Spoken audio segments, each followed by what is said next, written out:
Herobrine. Back in 2010, when Minecraft was still in its alpha stage, a forum post claimed that a strange figure had appeared in a single-player world. The character looked just like the default model Steve, but with completely white eyes, and people started calling him Herobrine. The original post was removed, which, only sparked even more speculation. Pretty soon, screenshots and YouTube videos started popping up everywhere, showing this distant figure standing in the fog, weird things happening in the game, and messages left by, someone who seemed to be watching the players. Some folks even demonstrated a method to summon Herobrine using specific blocks, and they called it the Herobrine totem.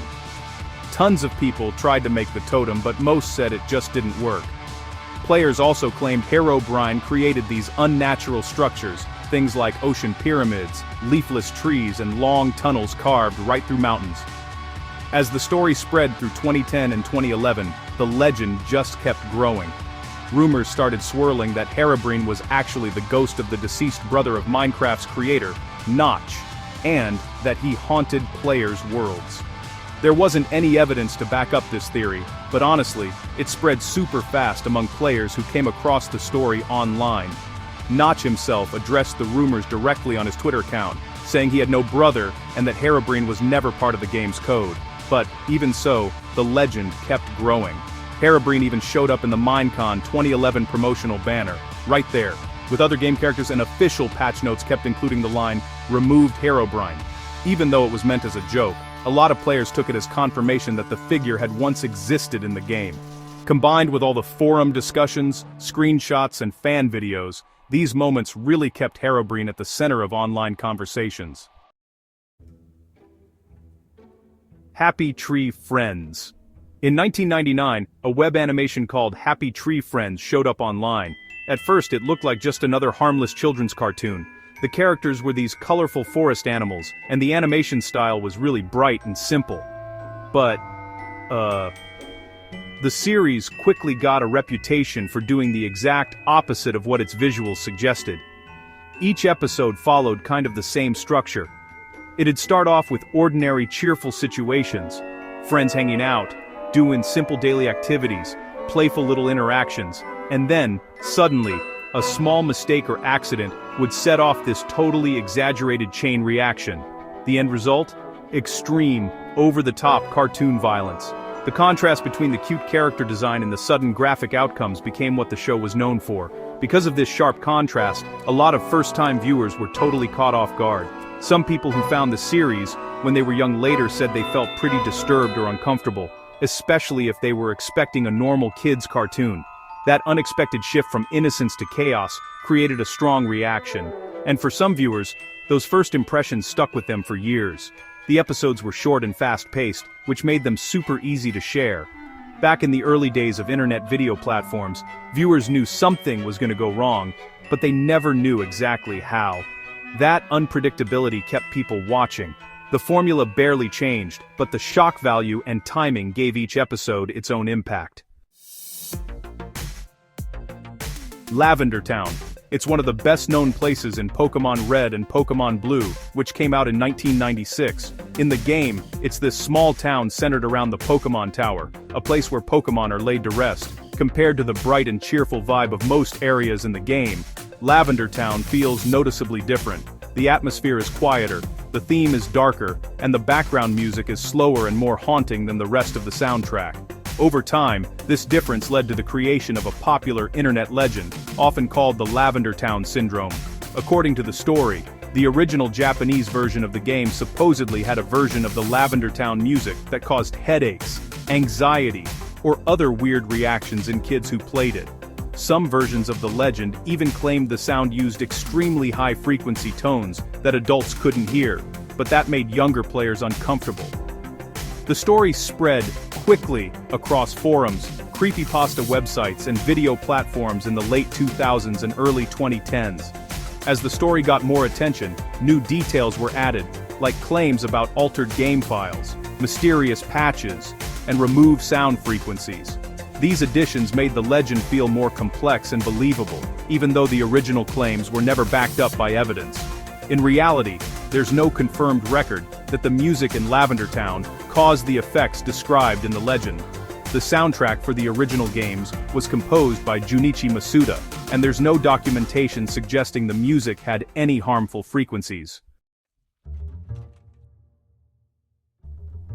Little Baby's Ice Cream. In the early 2000s, a disturbing video suddenly caught the internet's attention. The footage showed a person covered in ice cream, calmly eating scoops from their own head, while a voiceover said lines like, "I eat little baby's ice cream." The tone was unsettling, almost hypnotic. The video didn't clearly explain its purpose or why it existed. Instead, it relied on confusion to capture attention. As discussions around the video increased, it became clear that it was a commercial. The clip was created as part of a marketing campaign for a small Philadelphia-based company called Little Baby's Ice Cream. Instead of promoting flavors in a conventional way, the brand chose shock value and surreal imagery to make itself impossible to ignore. The strategy worked. Some viewers found the ad creative and humorous, while others described it as disturbing. But whether people loved it or hated it, they shared it. The viral attention pushed the brand far beyond its local audience and turned it into an internet talking point. Smile Dog. Smile Dog is a disturbing image that began circulating online in the early 2000s. The image shows a husky staring directly at the camera with an unnaturally wide, human-like grin. According to the creepypasta story, anyone who sees the image, often referred to as smile.jpg, begins experiencing insomnia, paranoia, and vivid nightmares. The story claims that victims were eventually compelled to share the image with others, repeating the message, spread the word. As the myth grew, edited versions of the image began appearing across horror websites. The narrative evolved with each retelling. In some versions, the image was said to be cursed, while in others, it was described as a digital entity that could not be deleted. A frequently repeated detail involved a person documenting sleepless nights and growing distress after opening the file. The only way to stop the symptoms was to send the image to someone else. In reality, Smile Dog is a fictional creepypasta created as part of early internet horror culture. There is no verified cursed file, and no evidence that viewing any version of the image causes harm beyond a normal fear response. Talking Angela. In the early 2000s, a rumor about Talking Angela, a character from the popular mobile game series Talking Tom, began spreading across the internet.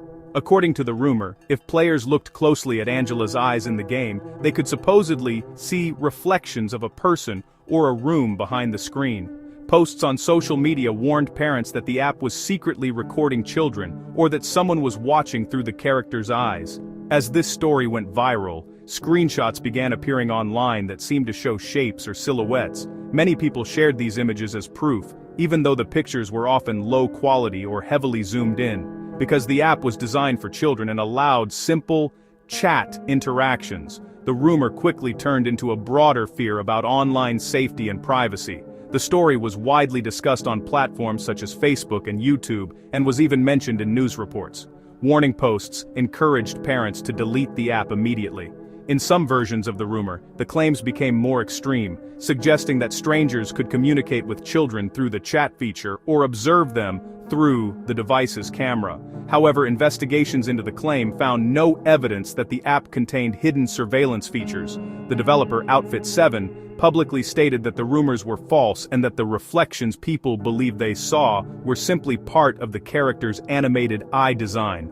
Security researchers and technology journalists reached similar conclusions after examining the app.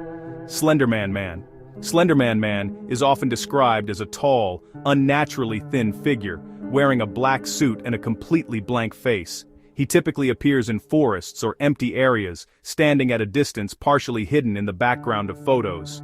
Eventually, consistent traits were attached to him: memory loss, missing children, electronic interference, and the persistent feeling of being watched.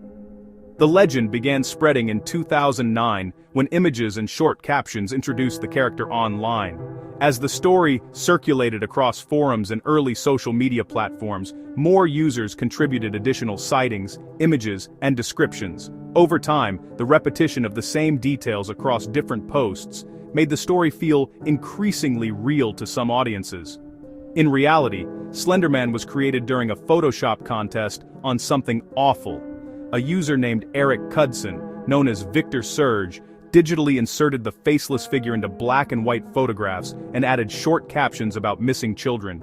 Everything associated with Slenderman developed after that initial post through collaborative online storytelling.